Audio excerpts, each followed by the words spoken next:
that time of week once more for Muji and Dan to give you the comic store.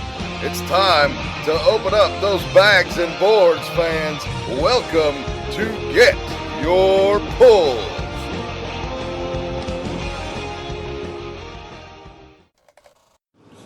Welcome to Get Your Pulls, number 109, the DragonCon report. Yes, sir. Dun, dun, dun, the yearly. It was a good event this year, and I'll talk about it more here in just a second. But it's Dan, and I'm here. It's Todd. We got Jay over here. Of course, it's Muji. You know my voice, goddammit. The soothing, smooth, delicate tones of the great Muji, who we have to congratulate here, the newly engaged great Muji. Yeah. So, congratulations to the founder of the Potty Humor Network. I know, we're four guys that read comics, and we're three of y'all are married, and I'm about to be, so fuck your stereotypes. Hey, yeah, hell yeah. Well, stuff to talk about. I guess we can start with a little bit of news. We were talking right before the pod. We had to start recording because we started talking too much about it. But I guess big Marvel news, big shakeup. Apparently, Ike Perlmutter is out, and Kevin Feige kind of now got to usurp him. So they've disconnected Marvel movies from Marvel Comics, which seems weird to me. It does. And now Feige reports straight to the Disney head. That's good, though. For a few reasons. I think it could be good or bad. I think there are pluses and minuses. Request more money and get bigger people on these projects, because usually it was more of they're trying to do it on a budget and get lesser known directors, writers, and so in some cases actors. But now maybe we could see like a Steven Spielberg directed Marvel movie. He could throw that money around. It's like, hey, it'd be worth it. I guess it's possible, even though I don't see Spielberg, considering he just came out and was like, people got on his ass because he said the superhero movie is going to go the way of the Western, where eventually there's going to be no stories left to tell, and they're not going to be these big things. That's bullshit. No, I mean, it's true. No, I don't think he's wrong. He's not wrong. They're never going to completely go away, much like the Western. Now you get a couple of them a year, but there's going to be a time where there's not one a month because people are just going to get tired of them. I love them. I eventually, like, in 30 years, am probably not going to want to see more Batman movies for a while. Like, you know, as much as all the Batman... That's impossible. I don't know if I feel that way. I mean, it's always more Batman. I'm happy that I'm happy Marvel got Spider-Man, and I'm happy the way they're doing it. But if they were going to do an origin of Spider-Man movie, I probably would just wait and watch it on TV. Not. That's the thing. Well, no, but then the next time they reboot it, what's they're going to do? There's going to come a point where everyone alive, other than like the really little kids, have seen the same story 3 or 4 times. Yeah. And you're not going to want to pay whatever the ticket price of movies is at the time. It's going to be like, I'll wait to watch it on TV. I'll wait to watch it on Netflix. True. And that time's not, I don't think, super far away for all this stuff. I mean, and what happens with all these movies going forward? What happens when an Iron Man movie comes out and it's not Robert Downey Jr.? What happens when Cap comes out and it's not Cap? You know, what happens if they do like the comics and all of a sudden, you know, they replace all the main people with like their sidekicks get to be the heroes? Are people really going to want to go, you know, people really hold on to nostalgia when it comes to movies and the changing of roles. Are people going to pay money to see a Thor movie that Chris Hemsworth isn't in?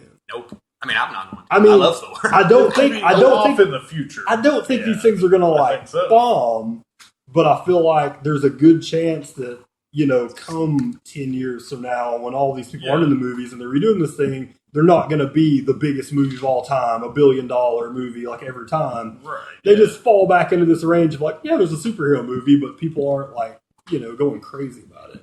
I want to do something we never do on this show and make a comparison to professional wrestling. Oh, no. You never hear that on this network. Crazy upsets. To the comic fans, to my fellow nerd brethren who are tuning in to get your fix from us, we appreciate it and we love you, baby. But I've got to tell you, if you're a wrestling fan, you've been through this already. We lived through the Attitude Era in the 1990s, and there was wrestling on TV every motherfucking night. There was wrestling everywhere you turned. The people that fucking made fun of you for liking wrestling were fucking wrestling fans, okay? So, and all of that shit was like, you never thought the fucking money train was going to run out. The wrestlers didn't think the money train was ever going to run out, and they spin it just as such. not only did it run out, but even as popular as wrestling's rebounded and become, it's still, they're not making the money they were in the late 1990s now. It's still not as popular as it was then. No, and so people like to compare this to the early 90s comic boom, and I don't really think so because the movies weren't the factor. Yeah. The late 90s comic boom was huge, mainly amongst children. This is so much more. It's just like the wrestling boom was in the late 90s. And so as it burned out from overexposure, and what do we see? 5 comic shows on every channel. 10 to 12 comic movies coming out every year. And it's really superhero stuff. Yeah. Comics can be everything, but superhero movies, that's what eventually people just aren't going to see. It's like anything. Like, eventually everything dies down. Like, every genre of music goes through its boom, and then it's gone. Every genre of movie, horror gets popular, comes back. Gets popular, comes back. I think it's going to be the same thing with superhero movies. You know, they're really popular now, but there's no way they can sustain this for like a really long time. Like and that's all that Spielberg said was Westerns. He was like, for 30 years, like that was the blockbuster. And then other things came out, and people were like, I've seen all the Westerns, like, it's not the thing. And then people jumped down his throat, like, you hate superhero movies because of people on social media. Yeah. And they suck. I feel like if somebody tells you something on social media and you didn't already feel that way, then you're just dumb. Like, there's never been like an issue that I was like, I wasn't aware of that. Now that a million people are bitching about it, I know about it. Like, oh.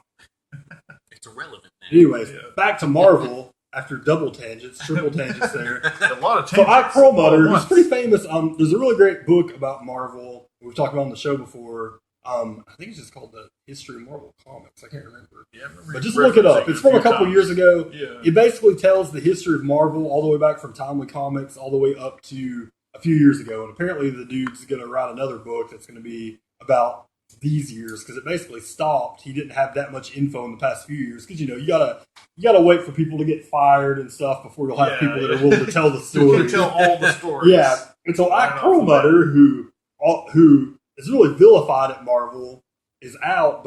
And apparently he's really famous for apparently just being a huge penny pincher. Yeah. Like, apparently he's also the one who went through and told Marvel not to sell Fox, not to push Fantastic Four and X-Men because they don't own them. He's apparently, his most famous story is that he once thought that they were, that the Marvel office was wasting office supplies, so he made them take inventory of paper clips. Yeah. So, as a businessman, he is super, super, super penny pinching. However, he also is the guy that bought Marvel when they were going bankrupt, that he has the kept them alive. To back him up. Yeah, he was one of the people for, like, I think San Francisco Toy Biz. That's where he came in and got Marvel. He kind of pushed everybody out, got control of Marvel. Yeah, they were the big Marvel toy Yeah, he's the one that sold to Disney, and is actually Disney's, I think he may not be now because of Lucas, but he was Disney's single biggest shareholder. Oh, wow. And he's the one that started buying back all the properties to make the movies. So Feige gets all the credit for, like, all the movies and stuff. Perlmutter, actually, Iron Man was a thing before Feige got involved. Like, they had already put the plan in motion. So apparently that's the big thing, though, is that Feige was tired of Perlmutter, getting mad about budgets. Like, he got mad about the reshoots on the Avengers, which, let's all be honest, some of that stuff was stupid. Yeah. And, them just spending too much money on stuff. So that was apparently it. And apparently he also,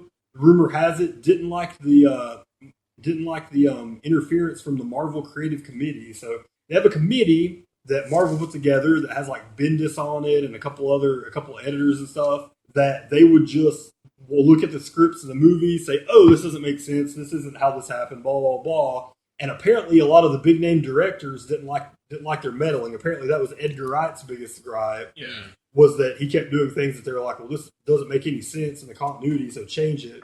And, and of course, a lot of big name directors are going to kind of have an ego to where they don't want people fucking with them. And so apparently that's one of the reasons he quit. And so now that's the rumors that Feige disbanded the creative committee. So now nobody has to answer to them either when they're doing the movies.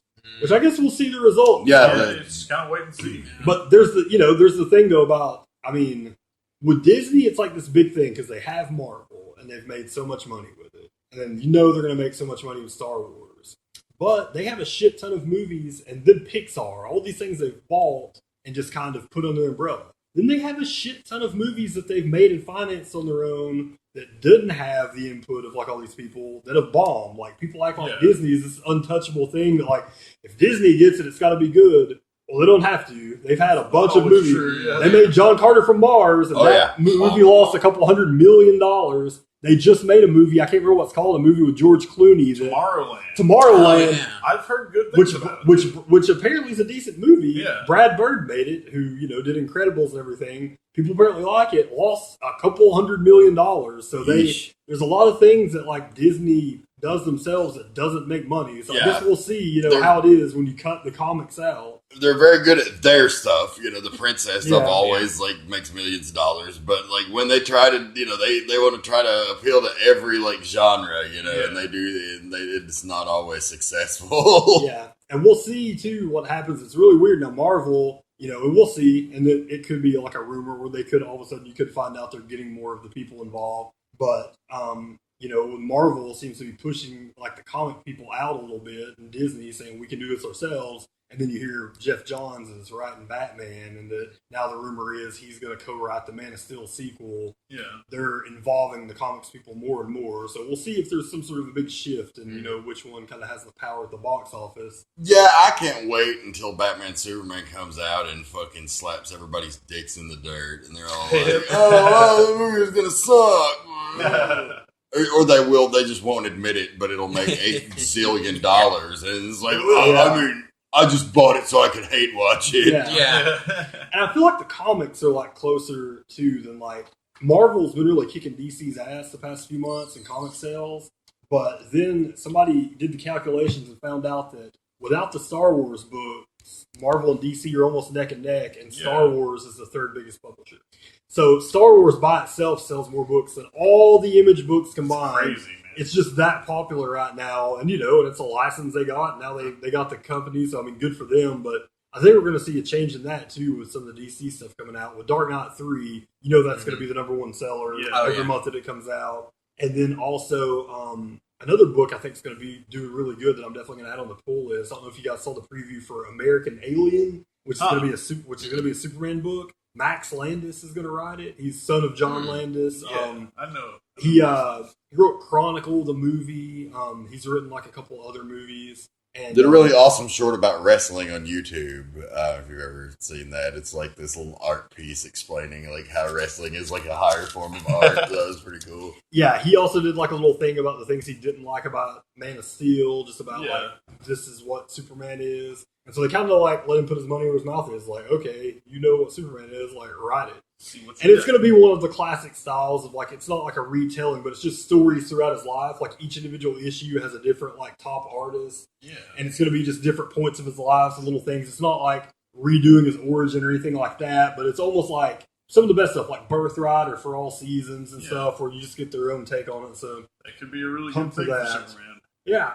So that's it. I mean, most of the news is just a little stuff that now I feel like everybody can just read on 1,000 websites. It's just so-and-so's directing this, so-and-so's here and there, like, there's a new star coming out, or there'll be much Chris more to talk about. Staying on Captain America. Yeah, coming up in the next few months, there's going to be a bunch more to talk about. I guess the only other kind of big announcements, DC's even more expanding their movies. It's a completely newly announced movie. It's going to be done by Kreisberg? Is he the guy from Andrew Kreisberg? Yeah, I think it's him. No, it's Berlanti. Berlanti's doing it. Kreisberg is not involved. But Greg Berlanti, who executive produces like all the CWDC shows and the Supergirl show, basically Gotham's the only one he doesn't do. He's going to be doing the upcoming Archie show. He's going to be writing and directing a Booster Gold and Blue Beetle movie where they team up. And so that's a totally different genre for DC that doesn't really fit in with like all these other movies they announced. So that'll be interesting to get to see them do something a little bit different. Hell yeah. But I guess we can get to DragonCon. DragonCon.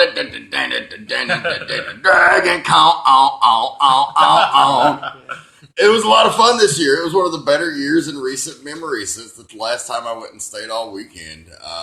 And even then, like the hotel and partying experience was great, but the con experience wasn't so great. The con experience is amazing. We only went one day this year. Just seen a lot of great costumes, met a lot of cool people. didn't really go for the panels or the meet and greets and stuff. We had a lot of cool guests. I walked by and looked at all of them. You know, you had Matt Fraction was there and Kelly Sue. Yeah, now that they fired the guy wasn't really involved, but for legal reasons, they had a guy who had been in trouble for some, what was he in trouble for? It was for like Child porn. Yeah, they legally couldn't like not pay him, so he was, even though he wasn't involved anymore, he still got like money from their business. Yeah. So a lot of him off the ticket. Yeah, a lot of comic people boycotted it, but now since he's gone, you see they're getting the A-list. Like they still got some, but now they're getting like a much higher quantity of A-list comic people. They're willing to go there. Yeah, and Jim fucking Steranko was there this year. What about that shit? Legend, man. That was amazing. If I had anything of his, I definitely would have waited in that long ass line to get him to sign it. But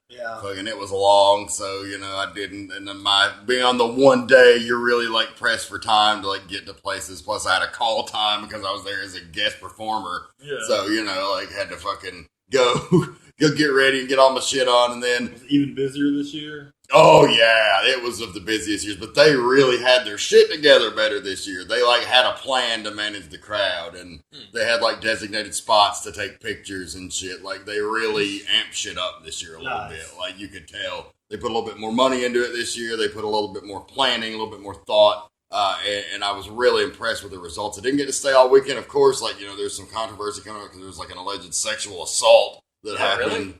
That made the news up here, like actually. Yeah. That seems to be a thing that happens like at cons, man. These bigger cons, there's almost always something going on. I mean, I think that's the thing though. Like I don't think that it's really like a convention thing. It's just like, I mean, it happens at conventions, but it's a population thing. Yeah, like you get 70,000 people in one spot. It's the law of averages. It's the law of averages, man. You're going to get that many people together. There's going to be some like real pieces of shit there. Yeah. And you shouldn't have to do this, but I mean, it's just, if you're going to those things, like you need to stay with a group of people. Like if you're a man, a woman, like, especially if you're a woman, obviously, but anybody, I mean, you can be taken advantage of because, like I said, I mean, that's a great place. People are partying, having fun, having the time of their life. That's for fucking vultures and people like that. That's a perfect place to go and take advantage of somebody. Yeah, exactly. You got a lot of scantily clad women, and most of them, everybody's very comfortable. Nobody's being inappropriate. Everybody's having a good time, and it only takes one fucking asshole to ruin the good time for everybody. And apparently that happened this year. So that really sucks. Hope they find that guy and fucking, assuming he did it, which there's multiple eyewitnesses that say that guy was being creepy. So I kind of I saw a bunch of people on social media saying that like he he fondled more than one person at the con and did all sorts of bullshit. So clearly hopefully fucking somebody finds him before the cops do, and then the cops can get what's left of him because I have no time for people like that. Dude. No, and especially like the con where, like you said, it's supposed to be a safe place where people who are the outcasts of the world, the nerds, you come meet new people and have a good time. We had so much fun. Me and my wife dressed up in X-Men again this year. I saw the Beast costumes gotten better over the years. Oh yeah, man! It really is, man. Really amped up the Beast. Got me some werewolf gloves this year and painted them blue and had fucking the fangs. And got me a wig with even like the Wolverine style pointy hair in the back. That's the Beast I like. And had some glasses and shit. And then of course my wife works in a salon and works with these professional makeup artists. Is going to school to do that herself.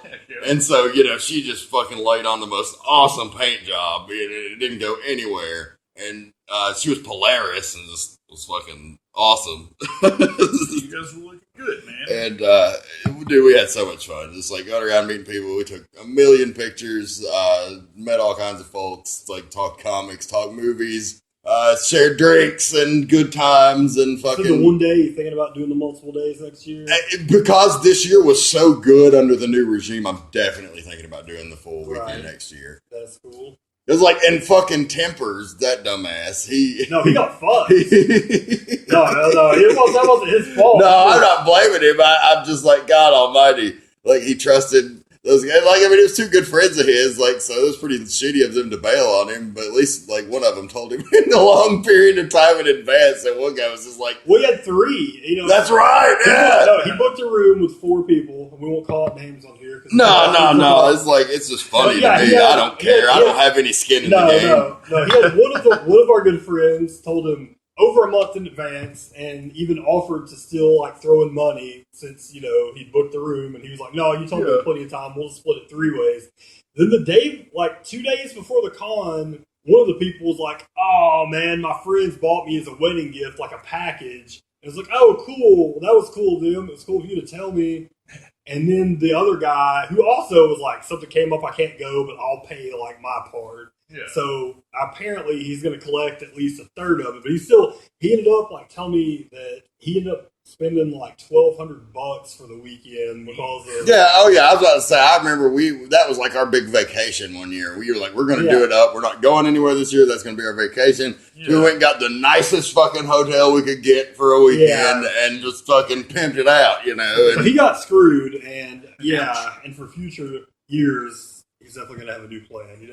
I'll be collecting that deposit up front. Yeah, really. Absolutely. But yeah, I'm definitely thinking about going for the full weekend next year because I had a really good time and would like to have gotten in some panels. Like the star lineup was good, but it wasn't great. There was a lot of great and mid-level talent and they looked like they spent the whole budget on Stephen Amell. Yeah. I mean, that's a big star. Yeah, like he is. Yeah. Now that's like a huge deal having the Arrow people. They had the whole Arrow cast and like most of the Flash cast. That was like now though, like the one big thing about celebrities at cons is that like if you go to cons, you've seen most of them. Yeah. So it's like they really have to pull out some stops to get somebody new that is like a word. I do have to say I marked out for one, like huge, fucking huge. God damn it. Fucking Carol Spinney.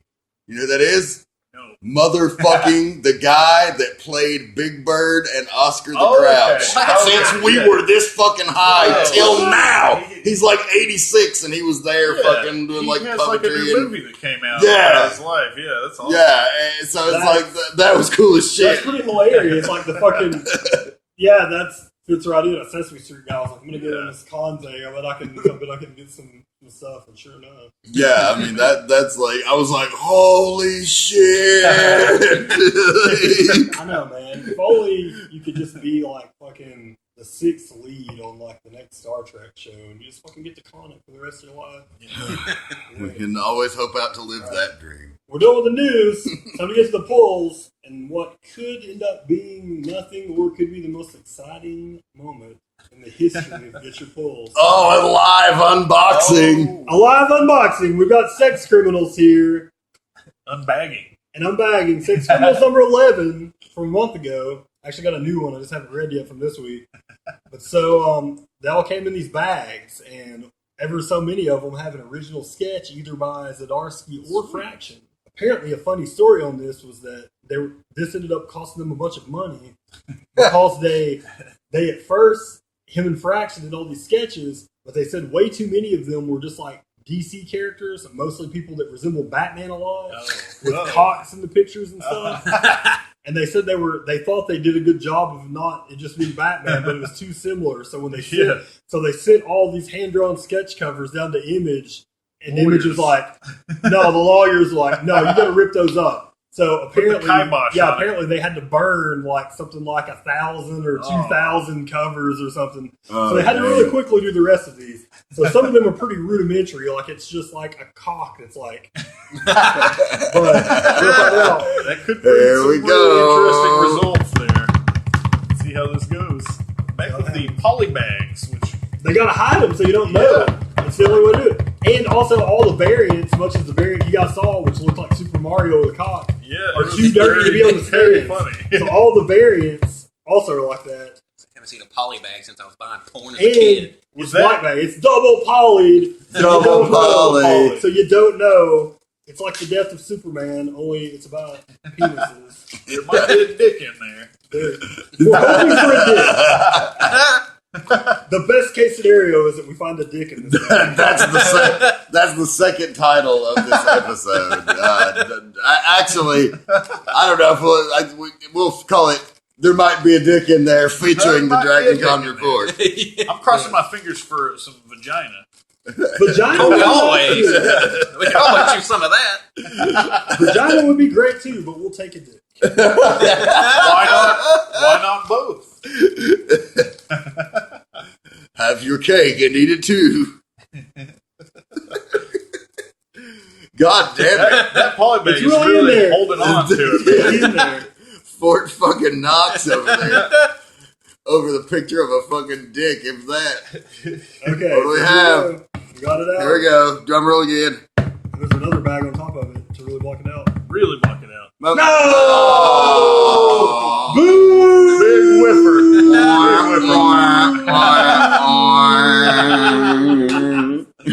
Fuck you, Fraction. Fucking Frank. Zdarsky. I mean, it's still a good cover, but I mean, it's great. It's a great cover. I've already read it. It's a great issue. But we were really looking to see Dick. I just wanted a dick. For once in my life, I wanted a dick. I didn't get it. man, so disappointed. Feel like an old lady. Last call. At least we didn't keep that till last. Yeah. We'll see you next week. Okay. Now that out of the way. Now that that's over, I guess we can talk about the pools. So this is a disappointment. Talk about mine. I had a bunch of good stuff. Thought you motherfuckers need to buy some more comics. I feel like I have as many as all you combined, you dicks.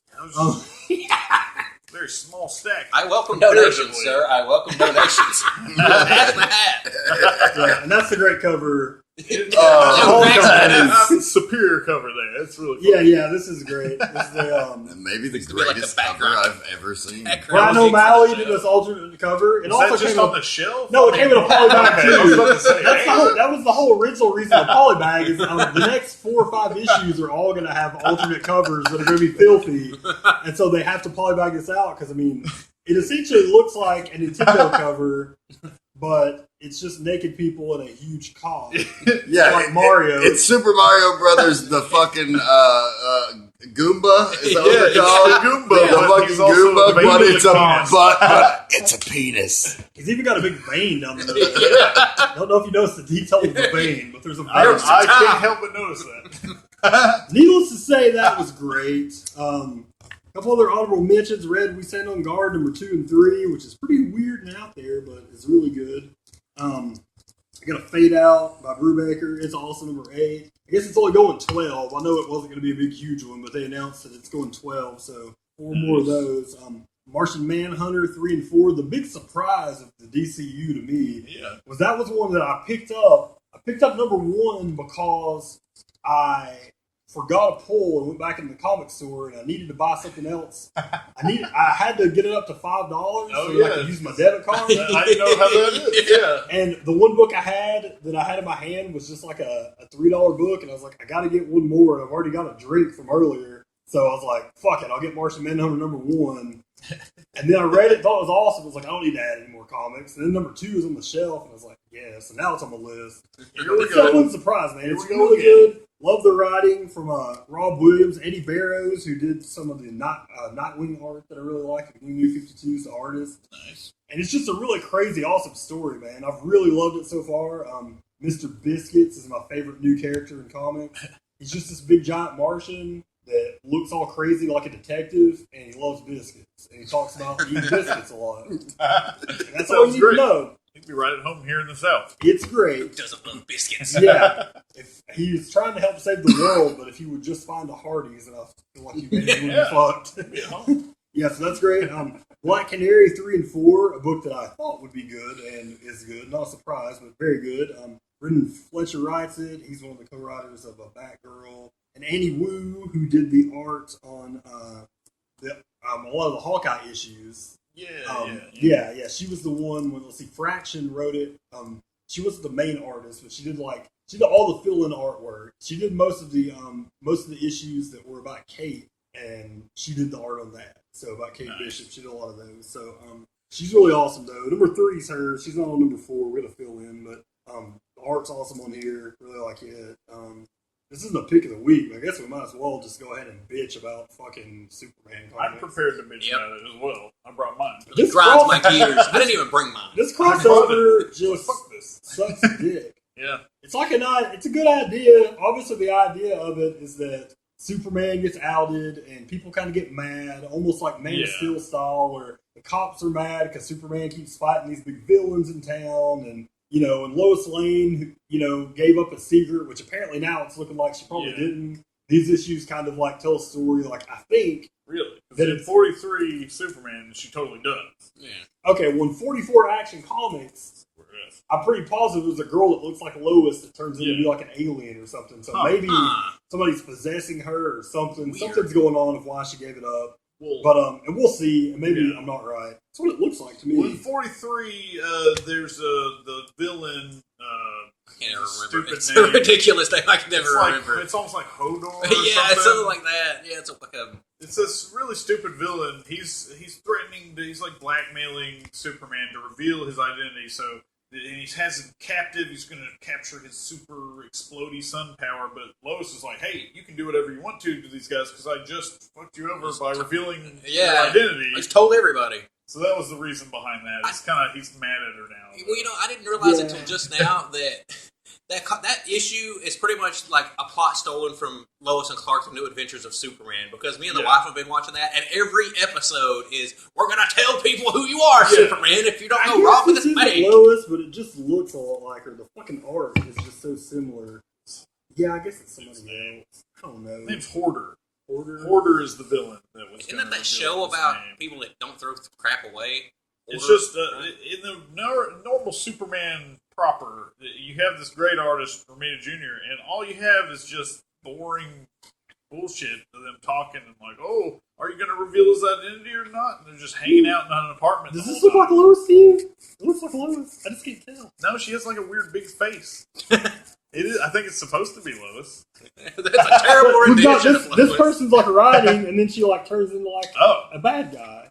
I can't tell if it's supposed to be Lois or not. See, how are we supposed to get the whole story here? It's all these completely weird, different Fuck tangent you. stories. Yeah. Bring it all together, man. Yeah, just moral story is fuck this. This That's what I'm saying. crossover just sucks, man. It's in 8 different books, and I think, and I was loving the Pack and Cooter run on Action Comics. Cooter! They had changed it, and they made it about they made it about Superman, but a lot about like Lana was in it a lot. And it was just a little different. It was cool. Now it's just about this big crossover that sucks. He's wearing fucking jeans again for no reason, like an asshole. Like, fucking try to fight somebody in goddamn jeans. The fucking Bugle Boy Superman. Wait, maybe they're action jeans, guys. It could work. They're not. They could be action jeans. Yeah. Everybody jeans. always gets mad about superheroes like being in like these weird outfits and stuff. If you ever watch MMA, see what the fuck the women wear in MMA. They wear a sports bra and shorts because it's not comfortable. It's comfortable to fight in, and people can't. You won't see a titty flying out. Well, maybe you do, but Usually not with a sports it's not gonna happen. Not if you put it in there good. That's what people fight in. Yeah. And then in comics, it's like, we don't want them to wear these things. It's stupid. And blah blah blah. This whole storyline sucks. Like, it needs to be over. I don't understand. Superman goes through like these fucking things. Like when they first started writing it was good. And Superman Unchained was pretty cool, but it wasn't awesome. I think I reread it. It was a lot better. It wasn't awesome because you're like, oh, the first 5 came out on time, and then you're like, oh, but like the next 4 came out over the course of a year. God damn it, Jim Lee, draw a book. Yeah. And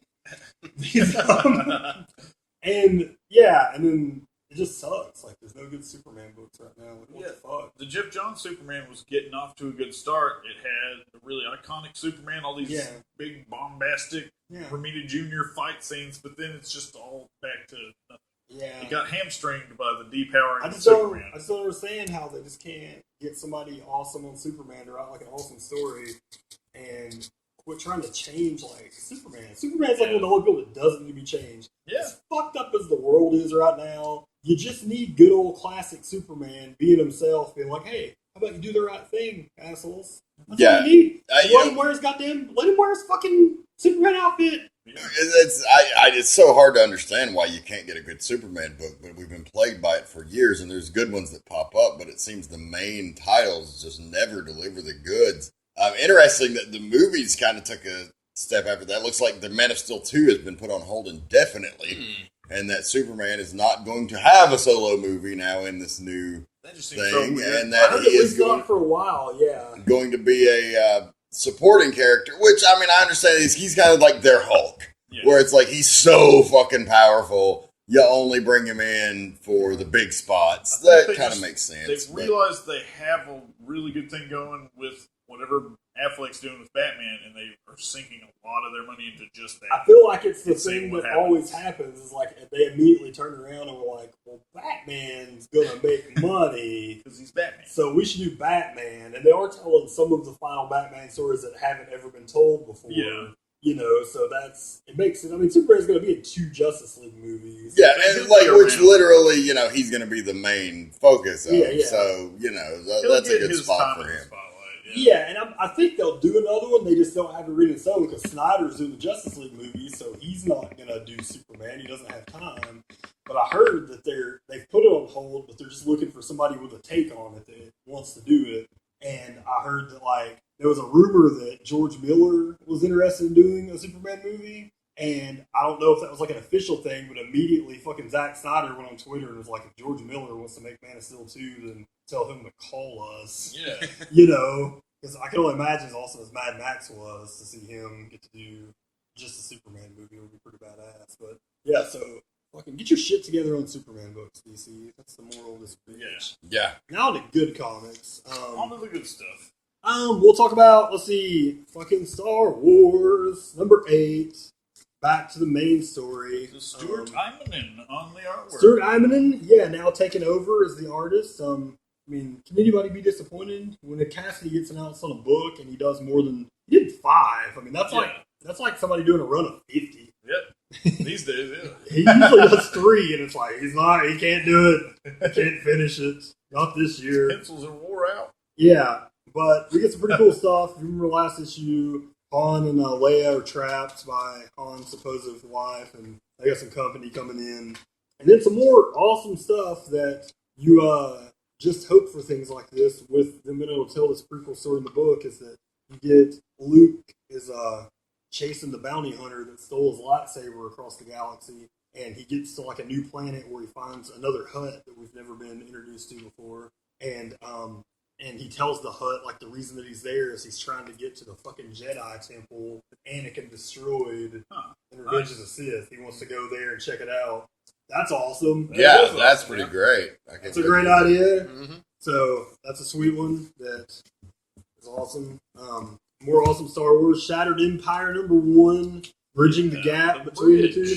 Which apparently, I never read any old Marvel comics, but apparently they bridged the gap once before, but I guess now it's just not canon anymore. Yeah, they threw out all that stuff. Yeah, but it starts out with the end of just episode 6. You get the beginning is just Luke and Vader fucking fighting in front of the window, the Emperor watching. You know how that goes. Good for Luke, not good for anybody. And then you get kind of what the story's going to be about. We find this other pilot, a lady.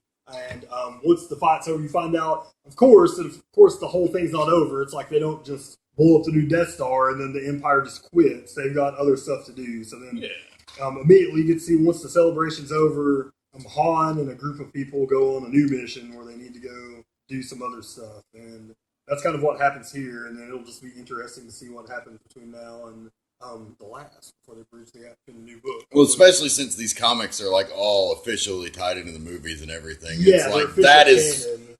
Probably the most exciting story reveal or potential you could possibly give is the time in between. Yeah. It's literally what we've been waiting for since really the end of Return of the Jedi. You assume it's going to plant the seeds for the new movie. Has to, yeah. Yeah, and show you some stuff that's, why things are happening in the new movie, so that's cool. I knew Lemire, I wasn't going to pick this up, but I just saw it on the shelf, and I was like, I'll try it, because Lemire books that aren't team books, maybe X-Men will be good, but I've never liked the Lemire team book, but I always love the solo stuff. It's usually good, and this one is good. It's Jeff Lemire is writing it. Emmy Lennox does the art. I'd never heard of her before, but she's got a pretty cool style. And it's about this girl, and her and her brother and her friends find a dead superhero named Plutona. It's laying there. And then that's all really what happens in this book. It's almost like Stand By Me, but they find a superhero. And we'll see what happens after this. Probably not some of the gross stuff from Stand By Me, but it'll happen. Maybe we'll get a Will Wheaton cameo. Maybe. With leeches on his dick. Yeah. Sounds like a great rap. Yes. Batman 44, great issue. We got Snyder co-wrote it with Brian Azzarello, and Jock came back to do the art duties on this one. Nice. Of course, he did some really great work on Detective Comics before the relaunch of the New 52 with Snyder, so took some time away from Witches to do this issue of Batman, and it's an older story. It's a young Batman story, and it's really good. And for once, it's like pretty topical. It's about racism and stuff. So they actually hit on something heavy in the Batman book. But it's really good. It's a really well told story. Jock does the artwork, really awesome. And of course, Snyder does a great job writing it as always. So definitely, sure if you bought it. If not, you're a dick. If you haven't, buy the Batman book. I think they need us to promote them. No. Buy Batman. Not at this point. I don't know if you've ever heard of Batman. They won't make any Perhaps money without us. This character, Batman. Yeah. Then my pick of the week. Farewell to one of the best books since I've been buying Comics Weekly. So it's the last. It's the last Wade and Sandy Daredevil. I hate to see it go. It's been awesome. Yeah, it's just a little wrap up. You get to find out, what happens between him and Kingpin. In the last issue, Kingpin kind of had him dead to rights, but of course, it was going to be. We haven't seen a relaunch of Daredevil. It hasn't had no announcement yet. No, it's been announced at Charles Soule's right now. Oh, okay, sweet. Yeah. So he's gonna be right. I can't remember who they announced for the art, but it's somebody awesome. So they're gonna be doing the Daredevil, and Soule's a lawyer, so that's it seems like it makes sense. I mean, his She-Hulk is really good. Good book. It had some weird art sometimes in the She-Hulk. It wasn't always consistent, but he wrote it awesome. So I think the deal with Daredevil's gonna be like a judge or something in the new one. So cool. A new little sort for him. He's back in Hell's Kitchen, so which is where he should be. So excited for that. But yeah, man, this is the end. Such a good book. I mean, this is issue 18, and I think the other run had 36. I mean, that's 54 issues of Daredevil. I think Wade said him and Sandy's run is the longest uninterrupted Daredevil run ever. Wow. That makes sense. 54 issues, that's a shit ton of issues. Oh, it's just so good. It's so great, and it's such a good ending, man. Like, if you've been reading the whole thing, then it's like almost like tear in the eye worthy. It just finishes so awesome, and and it works out pretty good in the end. I mean, it's a good last couple pages here, so you get to find out what happened with Foggy, how the cancer treated him, which has been a sad story the whole time. You get to see what Matt's doing, and so it is just awesome. One of the best runs, my favorite runs I've ever read in comics, and sad that it's over, but it's good that we got all the stories. Got 54 issues to reread one day. Damn, I can't wait to read that finale. Yeah, it's great. Hyped. It's great. Yeah, and so that is it for my pick. So pick of the week. So moving on to me, got Jupiter Circle number 6, which wraps up the first arc by Mark Miller and Wilfredo Torres. Superhero book about the personal lives of these superheroes from the 1960s. This one's all about this one hero capturing this other guy's girlfriend, like by having this weird affair with her in their minds and stuff. It's really cool stuff. I don't know, it's just a different approach to the superhero genre. Providence number 3 by Alan Moore. It's been really good. It's a horror book, but it's like a really under the surface kind of horror. Like, it's a really good story just in itself, but like there's always something lurking around the corner in a panel. Maybe you happen upon this other scene, you don't really know what's going on, and it seems really horrifying when you really start thinking about like the ramifications of what the people were talking about before somebody enters the room. Starts up just a regular interaction between people. But yeah, it's been a surprise. I think it's going to be like 12-issue maxi series kind of deal. Archie number 2, continuing Mark Wade's amazing run on Archie, man. Who'd have thought, man? Yeah. Archie, I mean, I got... Big surprise there. Yeah. We both have Archie on our pull list. Like, the Archie tie-ins are all good. I would have never thought that would have happened. Like, here in a couple of years, we're going to have a bookshelf worth of Archie books, and I'm bald now. Yeah. Who'd have thunk it? Yeah. We'll have one more issue of Fiona Staples on art after this, but it'll be sad to see her go. But I've seen some of the previews from the next two. The next two artists. They're doing like 3-issue arcs basically, so it should be good. I think they're going to keep it going. The best Spider-Man book on the shelves, Amazing Spider-Man Renew Vows, continues with his daughter stepping up as a spider-like character. I don't know. It's been. I think the rumor for Mary Jane is that she's going to be possibly Iron Man's girlfriend. Yeah, she's going to be a supporting character in the. Yeah, that's something interesting. Like, I don't hate that. I mean, if you're not just going to remarry her Peter Parker and give everybody what they want, that's like a decent idea for her. Yeah, it really makes you kind of invested. It's like, where's this going to go? Yeah. What will eventually happen? I mean, is she going back to Peter at some point? It makes me want to read Iron Man. Yeah. Yeah, I got that out of the list on my fucking expensive becoming list. Like, I had it and Doctor Strange from the relaunch. Those are the two Yeah, I really want the relaunch Doctor Marvel Strange. books, and I'm really tempted to add Old Man Logan because it's the Lemire Sorrentino combo that was so good on Green Arrow coming back. Yeah, what I've read of it from Secret Wars has been really great that Jeremy has let me borrow. Yeah, because they've got Bendis is writing that, right? But it's Sorrentino on the art. Yeah. So they're going to continue that. Vader Zim #2, it's still really great. It's like just picking up the cartoon series from where it left off. It feels and looks exactly like the cartoon series, maybe even a little better on the artwork, but the writers are people that assisted Jonan Vasquez on the series, so it has his tone and everything, man. It's perfect. Couldn't be happier with it. This is a comic from the 1990s that is being republished. Neil Gaiman's one of his earliest works, handpicked by Alan Moore to continue his Miracle Man story. Oh yeah, the Miracle Man continuing. This is eventually going to lead to the new Gaiman written Miracle Man. Yes, right? and there's actually the end of this run was never published, but all their artwork's done. It's just they're finally they just ran out of money, right? Yeah, Eclipse Comics went bankrupt, and they just didn't finish the run. And Neil Gaiman went on to be Neil Gaiman, so it'll be really awesome to pick this up. On art is Mark Buckingham. He went on to do Fables, yeah, and he did a really good run on Peter Parker Spider-Man. He does these really cool like multimedia artwork covers that are really badass. It's new covers for everything too. It feels like there's only like 5 or 6 guys from England that write, and so all of their old stuff, when you look at like any old like Alan Moore or Neil Gaiman or Grant Morrison, it's always a super famous artist. It's like, it's like one of those 4 guys. Yeah, because they've been working with forever. It's either Quietly or Buckingham or one of those handful of guys, or Gibbons. Gibbons, yeah, he's always around. The story's like Superman as God. He's basically taken over the world, but in a really positive way. So it was like the first time Alan Moore was like, I'm going to deconstruct Superman, and I'm going to write my own thing, and I'm going to get mad that people write my books, even though all of my characters are just versions of other characters. But now it's someone with a more positive outlook continuing that story. So it's nice. Gravy, really. My pick of the week will be Teenage Mutant Ninja Turtles Ongoing, number 49. Turtles! If you were disappointed by that Michael Bay movie, you need to pick this book up, because it's perfect.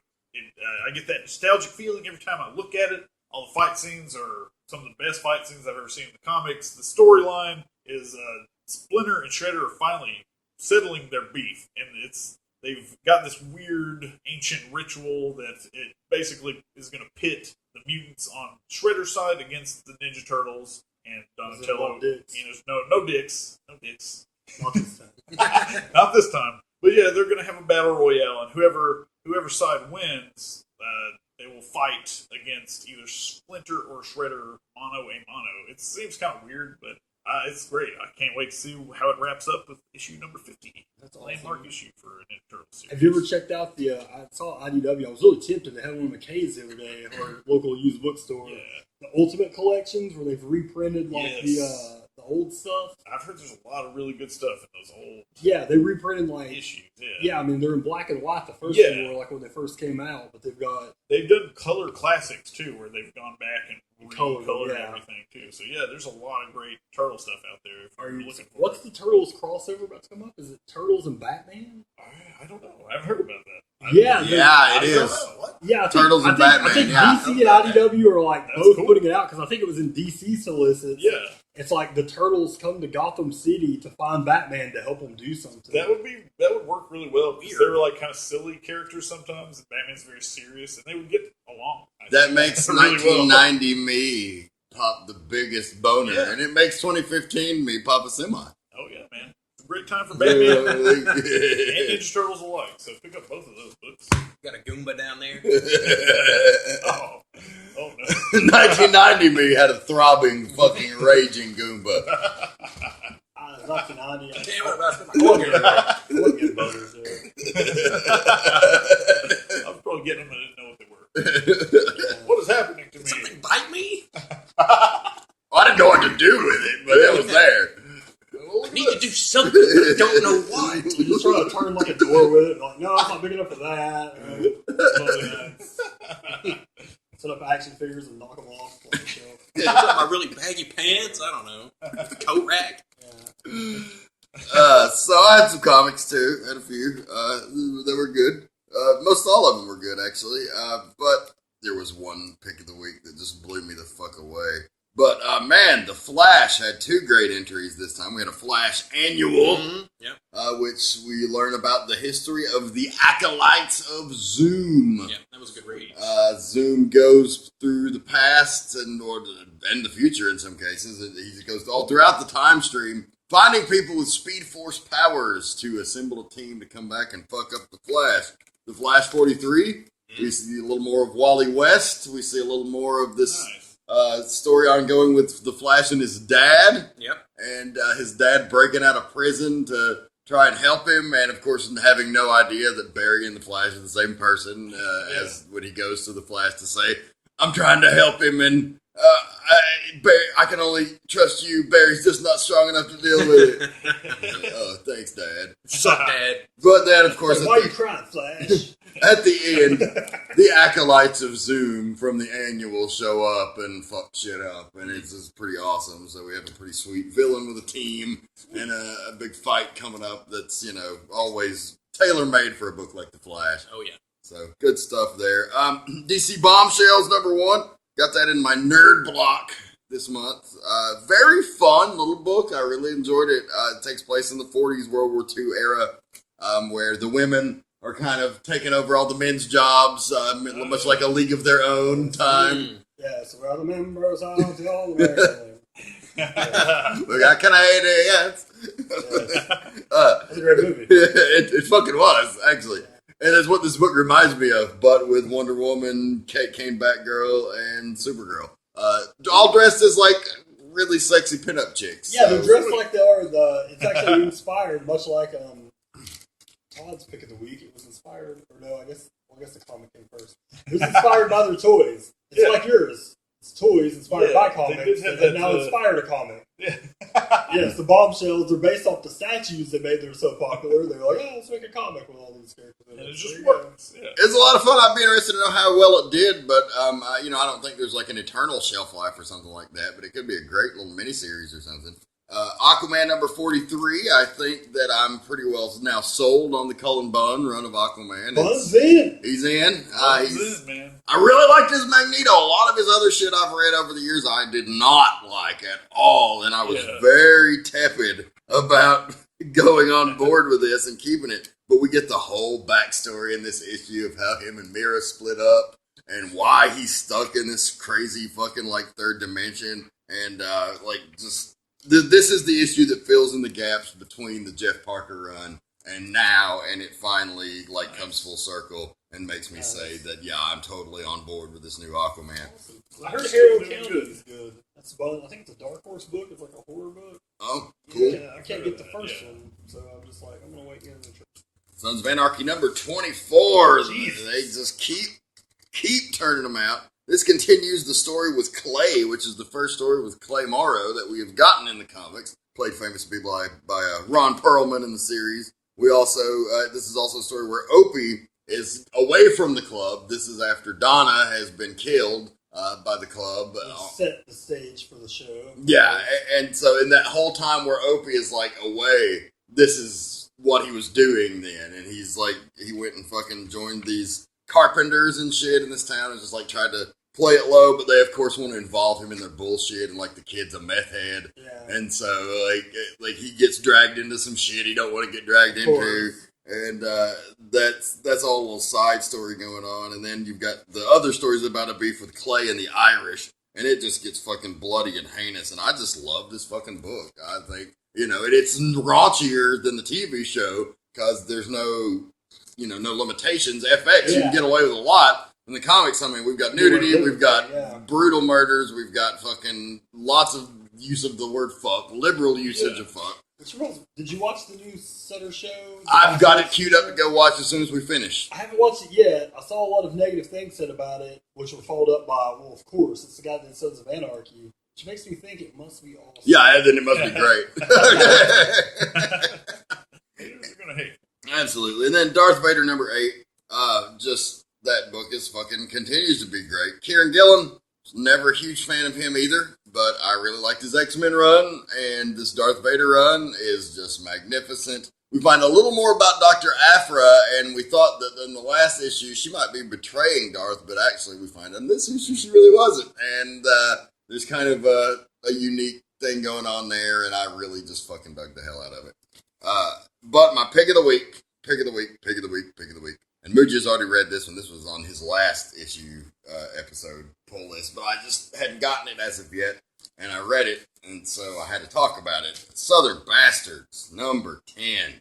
The story this time focusing on Esau Goins, the preacher's boy.